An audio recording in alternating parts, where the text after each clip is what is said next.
He wasn't looking for her, not really. Scrolling through endless faces, he felt the usual dullness settling in. Most profiles blurred into one another. Loud smiles, tired eyes, rehearsed lines. But hers was different. Not because of a picture or the words she used. It was the spaces between. A pause in the sentence, a silence that felt weighted. He hesitated before swiping right. No rush, no need to be first. There was something about the way she didn't need to prove anything. The night stretched on as their messages grew, small things, fragments. A song lyric, half-quoted, a joke too quiet to laugh at. The conversation wasn't easy, but it felt honest in its awkwardness. He caught himself wondering, how could someone feel so familiar when they were perfect strangers? The date came quietly, without fanfare. The cafe was dim, the air thick with the scent of old wood and spilled coffee. She was already there, sitting in the corner, shadows folding around her like a cloak. When he sat down, their eyes met, but the recognition wasn't immediate.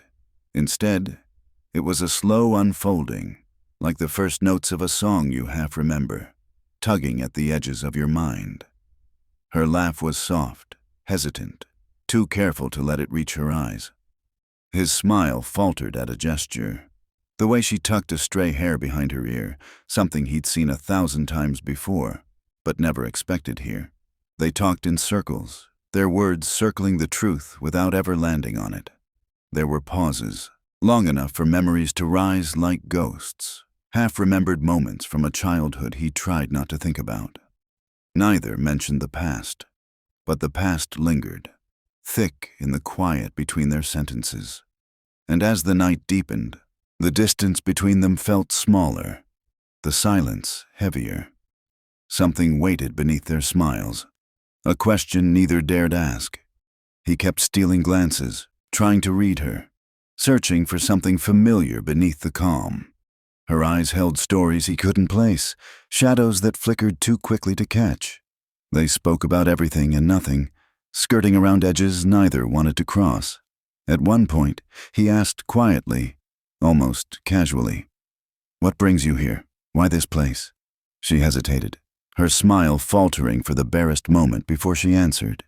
"Sometimes," she said softly, "it's easier to be a stranger, less baggage to carry." He nodded, understanding more than he let on. The silence between them stretched, heavy, dense, like the air before a storm. His mind drifted, piecing together fragments, old smells, a laugh he recognized but tried to dismiss. She looked down, fingers tracing the rim of her cup. Nervous, almost. Before meeting his gaze again, there was something in that look, a flicker of recognition, or was it regret? He swallowed, voice barely above a whisper. "Have we met before? Somewhere, long ago?" Her breath caught for a beat. Then she shook her head, but her eyes betrayed the lie, too quick to hide the truth. The room seemed to close in, the shadows growing longer around them.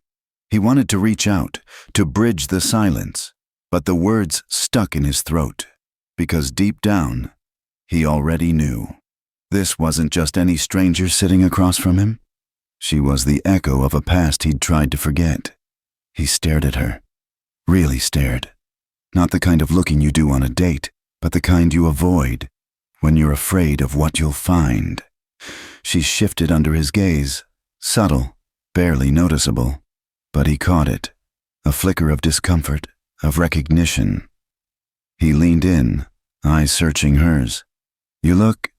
His voice trailed off. She waited. Then he said it, quietly, "like someone I used to know." A long pause. She didn't smile, didn't laugh it off. Her lips parted, but no words came. And that was the first real answer. He blinked, heart racing. His chest felt tight. "You didn't grow up in Crossdale, did you?" Still no answer, just that same look in her eyes, like she'd been holding her breath for years. "I did," he said, almost to himself. "Small yellow house, peeling paint. Mom used to grow bitter leaf out back." She closed her eyes, just for a second. When she opened them, They were glassy. Tired, and something in him shattered. No words needed, no names spoken. The truth didn't arrive with fanfare. It came like a mirror, quiet, merciless, and sudden. He looked away, not in shame, in mourning, for the illusion, for the years, for the silence between them, that a dating app had so carelessly bridged. He stood up slowly.